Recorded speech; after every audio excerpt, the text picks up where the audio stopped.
آپ نے دلی میں قیام نہیں کیا، اور کہاں قیام کیا؟ اس دور کا جو علاقہ تھا اجودھن، اجودھن آج ہے پاک پتن. اس وقت یہ تھی ڈاکوؤں کی بستی. یہاں پہ شریر لوگوں کی، یہ لوگ یہاں پہ رہا کرتے تھے، کرخت لوگ یہاں پہ رہا کرتے تھے، اور کوئی اسلام نواز لوگ نہیں تھے یہ. تو وہاں پر جا کے ڈیرا ڈالا. کہتے ہیں کہ پاک پتن میں دریا کے کنارے جو اجودھن تھا اس وقت، وہاں پہ آپ نے ڈیرا ڈالا ہے. پھر وہ تبلیغ ہوئی ہے، اور وہ جب پنجاب میں green revolution, the Islamic revolution, وہ کیسے آیا؟ پہلی بنیاد علی حجویری نے رکھی، دیگر اولیاء اللہ، انہوں نے لاہور کو کیپچر کیا. اب یہ ہارٹ آف پنجاب میں چلے گئے. ساؤتھ اور نارتھ پنجاب کے سنگم بنتا ہے پاک پتن ایک لیول کے اوپر. تو انہوں نے وہاں پر تبلیغ کی ہے، یا حیو یا قیوم، یا حیو یا قیوم.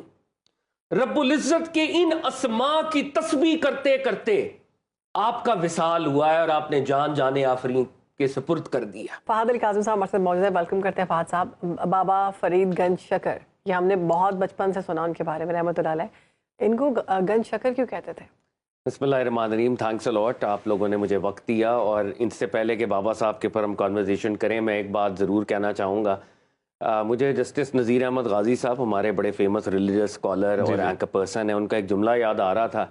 وہ کہہ رہے تھے کہ اللہ تعالیٰ کی تقسیم پر ہم راضی ہیں کہ لوگ ان ہستیوں میں خطائیں ڈھونڈتے ہیں، ہم ان ہستیوں کی عطائیں سمیٹنے کے لیے تیار ہیں. اللہ تعالیٰ نے ہمیں یہ آنر بخشا کہ ہم ان اولیاء اللہ رضوان اللہ علیہم اجمعین، ان کی عطائیں سمیٹنے کے لیے یہاں پہ بیٹھے ہوئے. اور ایک بات آغاز میں اور بھی کرنا چاہوں گا.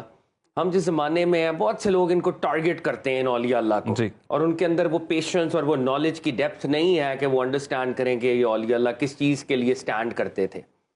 ایک ایگزامپل کے ساتھ بات سمجھانا چاہتا ہوں.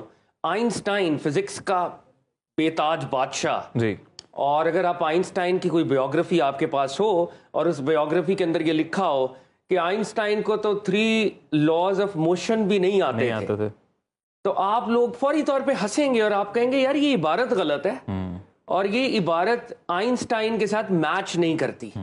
آئنسٹائن تھیوری آف ریلیٹیوٹی والا، E=mc² والا، جس نے نیوٹونین فزکس کی پیراڈائم چینج کر دی ہے، تم یہ کہہ رہے ہو کہ اس کو یہ 3 لاز آف موشن جو کہ 8ویں کے بچے کو آتے ہیں وہ اس کو نہیں آتے تھے. تو آپ اس کو ہنسیں گے and you will move on. اسی طرح جب کتابوں میں، عبارتوں میں کوئی ایسی عبارت آتی ہے جو بچے کو بھی پتہ ہے غلط ہے، اور وہ کسی بڑی ہستی کے ساتھ آپ نے منسوب کی ہوتی ہے، تو ہمارا رویہ کیا ہونا چاہیے؟ ہمارا رویہ وہی ہونا چاہیے جو آئنسٹائن کے حوالے سے تھا، کہ بھئی یہ شیخ علی بن عثمان حجویری ہیں، یہ خواجہ معین الدین چشتی اجمیری ہیں، یہ بابا فرید الدین گنج شکر ہیں رضی اللہ تعالیٰ عنہ رحمۃ اللہ علیہ. ان کی وجہ سے اسلام کا پودا یہاں پہ لگا ہے. وہ کیسے ایسی باتیں کر سکتے ہیں؟ تو یہ یوتھ کو خاص طور پہ، کیونکہ میں اپنے علماء سے تو تھوڑا سا ڈس اپوائنٹڈ ہوں کہیں نہ کہیں، لیکن یوتھ سے، جیسے ہے نا علامہ اقبال بھی یوتھ سے بڑے ہوپ فل تھے، تو میں یوتھ سے خاص طور پہ مخاطب ہوں. بابا فرید الدین کے اوپر ہم آتے ہیں، جیسے کہ سوال کیا، بڑا ہی امپورٹنٹ سوال تھا کہ ان کو گنج شکر کیوں کہتے ہیں. تو میں نے اس پہ آنا تھا، لیکن میں آغاز پر اس پہ تھوڑی سی کانورزیشن کرتا ہوں. بابا فرید الدین گنج شکر کو گنج شکر کہنے کی 2-3 وجوہات ہیں، مگر ایک بیسک وجہ یہ ہے کہ آپ بڑے چھوٹے تھے اور آپ کے والد جو ہیں وہ پردہ فرما گئے تھے، اور آپ کی والدہ آپ کی تربیت کرتی تھی. اور تربیت کا ایک عجیب وہاں پر ایک معاملہ تھا کہ نماز کے لیے بچے کو موٹیویٹ کرتی تھیں تو جائے نماز میں نیچے شکر کی پڑیا چھپا دیتی تھی، اور کہتی تھی کہ بیٹا نماز پڑھو، نماز پڑھو گے تو خدا کی طرف سے انعام اترتا ہے، اور تمہیں کوئی، جیسے آج کے کسی بچے کو ہم کینڈی دیں یا کچھ اسی طرح سے. اور فہد صاحب یہ آئیڈیا بڑا خوبصورت ہے، اپنے بچے کو نمازی بنا. ایبسلیوٹلی، ایک انسینٹیو ہے نا بچے کو اس لیول کے اوپر.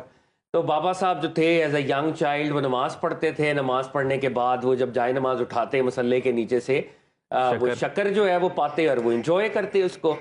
ایک وقت ایسا آیا کہ والدہ بھول گئیں اور شکر کی پڑیا نہیں رکھی، اور دل پر ایک خوف آیا کہ آج جب بچہ نماز پڑھے گا اور شکر نہیں پائے گا تو شاید اس کا دل برا ہو. لیکن پھر یہ دیکھا کہ بابا صاحب اسی طرح خوش حشاش بشاش پوچھا بیٹے کیا معاملہ تھا؟ کہا ماما آج بھی نماز پڑھی اور شکر مجھے ملی ہے. تو میراکلسلی وہ شکر وہاں پہ موجود تھی. تو آپ کی والدہ نے سب سے پہلے آپ کو گنج شکر کا، کہ شکر کا ٹریجر آپ اس کے تقسیم کرنے والے بنے, اور ایک لٹرل سینس میں بھی اور ایک میٹافوریکل سینس میں بھی. اسلام سے بڑی شکر کیا ہو سکتی ہے؟ توحید سے اور ختم نبوت سے بڑی شکر کیا ہو سکتی ہے جو آپ نے تقسیم کی. تو ہم اس سیگمنٹ کے اندر جہاں پر یہ بات کو بار بار ایمفسائز کر رہے ہیں, ہم اسپرچول ہسٹری آف پاکستان, تو یہ اولیاء اللہ فار سینچریز ایک کام کرتے ہیں, تو اس کا فروٹ 1947 میں ہم نے دیکھا.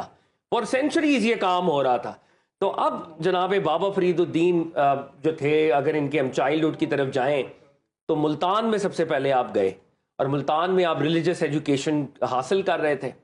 اور ایک کتاب ہوتی ہے درسی کتب میں سے, اس کو کتاب نافع کہتے ہیں. نافع پڑھ رہے تھے, ایک بزرگ آئے, نافع نفع سے ہے ویسے لٹرلی سپیکنگ. تو ایک بزرگ آئے, انہوں نے کہا کہ کیا پڑھتے ہو؟ نے کہا جی میں کتاب نافع پڑھ رہا ہوں. تو کہا کہ کیا یہ کتاب تمہیں نفع دے گی؟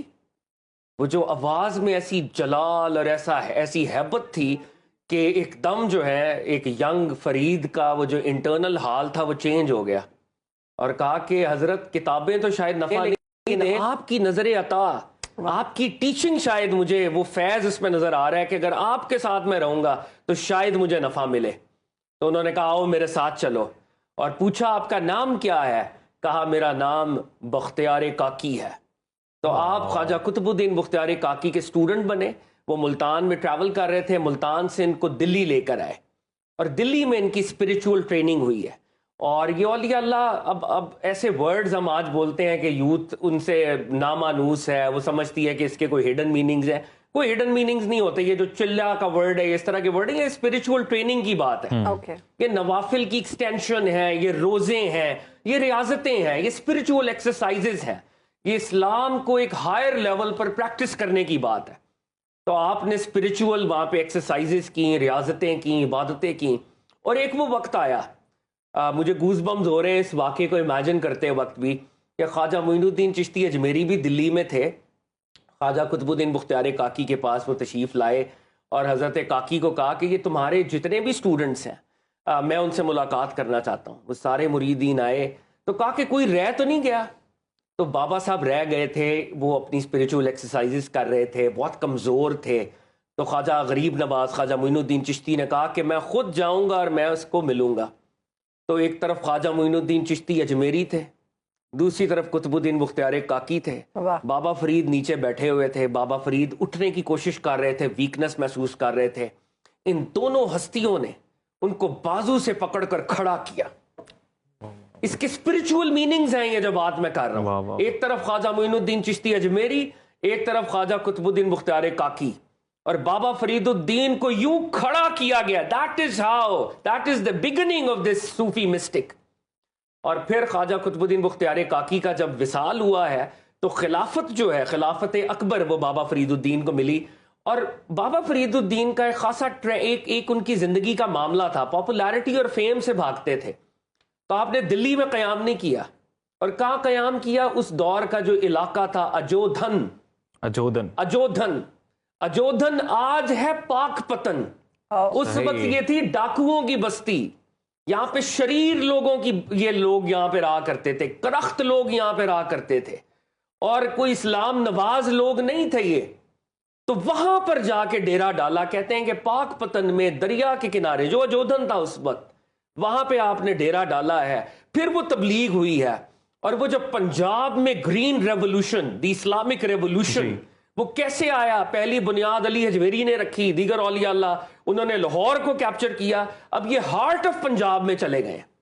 ساؤتھ اور نارتھ پنجاب کے سنگم بنتا ہے پاک پتن ایک لیول کے اوپر, تو انہوں نے وہاں پر تبلیغ کی ہے. ان کے وصال کا واقعہ میں بتانا چاہوں گا. 5 محرم الحرام کو آپ کا وصال ہوا ہے, اور بہت سی اورل ٹریڈیشنز ہمیں یہ بتاتی ہیں کہ امام علی مقام امام حسین علیہ السلام سے بڑی محبت کرتے تھے, اور امام علی مقام کا وہ واقعہ کربلا بھی سنا کرتے تھے.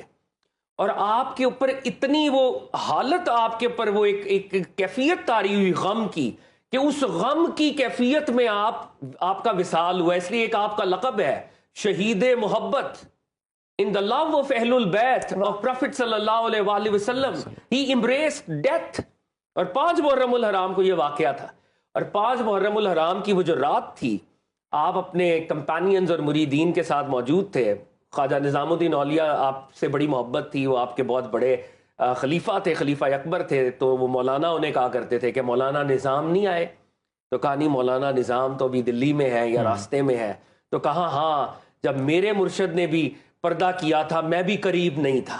اور ایک ان کے اندر ایک وہ جو سینس آف لاس کہہ لیں یا ایک وہ سینس آف پین بہرحال تھی وہاں پہ ایک ڈسٹنس کی، کیونکہ وہ خواجہ نظام الدین اولیاء سے بڑی محبت کرتے تھے۔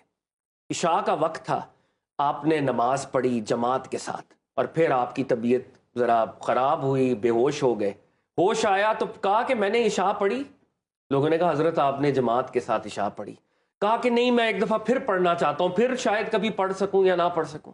نماز کو دہرایا، پھر بے ہوش ہوئے، پھر تیسری دفعہ پوچھا کیا حضرت میں نے نماز پڑھی یا نہیں پڑھی؟ کہا حضرت آپ نے جماعت سے بھی پڑھی پھر بھی پڑھی۔ کہا کہ پتہ نہیں پھر میں نماز پڑھ سکوں یا نہ پڑھ سکوں۔ تیسری دفعہ نماز کو دہرایا۔ جب 3 دفعہ اپنی نماز کو دہرا چکے تو اس وقت یہ ورد کر رہے تھے، یا حیو یا قیوم، یا حیو یا قیوم، یا حیو یا قیوم۔ رب العزت کے ان اسماء کی تسبیح کرتے کرتے آپ کا وصال ہوا ہے اور آپ نے جان جانے آفرین کے سپرد کر دیا۔ یہ اولیاء اللہ اپنی بگننگ میں بھی توحید، اپنی کلمینیشن میں بھی توحید۔ یہ نریشنز بھی ہشت بہشت میں ہی ہیں، یہ نریشنز بھی بتائی جا سکتی تھیں، لیکن کیونکہ ایک مناظراتی معاملہ ہے، ہم مکالمہ نہیں کرنا چاہتے۔ ہم نعوذ باللہ ان اولیاء اللہ کو جو گریٹسٹ لیڈرز ہیں ہمارے، ان کو ہم ولنز کے طور پہ پورٹری کریں، which is very unfortunate۔ ایک فقرے میں حضرت کا ایک کال آپ کے سامنے رکھنا چاہوں گا۔ حضرت کے بہت خوبصورت اقوال ہیں، ہم ان پہ بہت سی کانورزیشن کر سکتے ہیں، لیکن حضرت نے ایک جگہ فرمایا، لوگوں کی سرد کلامی تمہیں تمہاری سرگرمی سے نہ روکے۔ واہ واہ واہ واہ۔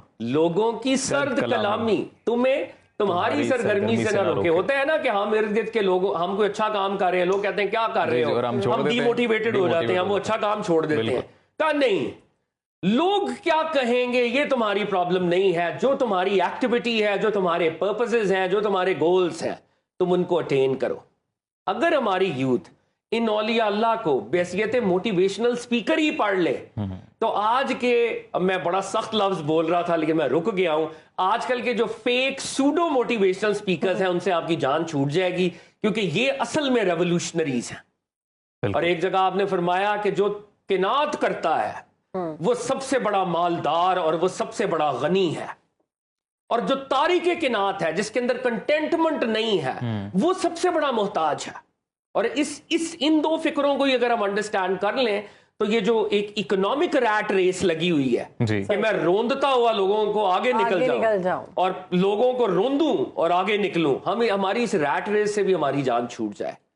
تو یہ اولیاء اللہ سرکار دو عالم صلی اللہ علیہ وسلم کے ایمبیسڈرز، ان کے ایئرز، اور اللہ تعالی ہمیں ان کے نقش قدم پر چلنے کی توفیق عطا فرمائے۔ ان کی ایفرٹ ہے 800 سال پہلے جو 1947 میں پاکستان بن کر ابھری ہے۔ کیا بات ہے، بہت خوبصورت گفتگو، بڑی خوبصورت گفتگو کی آپ نے۔